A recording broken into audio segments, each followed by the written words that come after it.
Hello everyone, Assalamu alaikum. How are you all? I hope you are well. Welcome back to my channel in this new video. Today's video, how to align text in Google Sheet. So let's start it.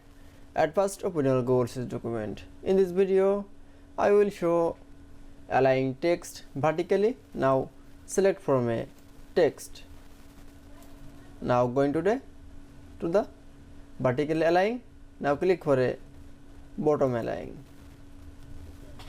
Now click for again vertical again. Now click for middle align. Then show another text is a mark.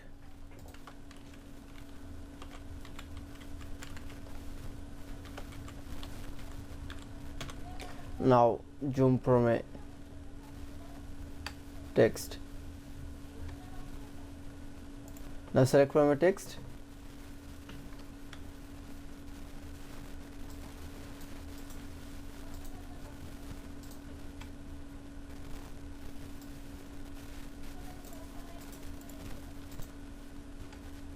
Now select from a row. Now click for a vertical align.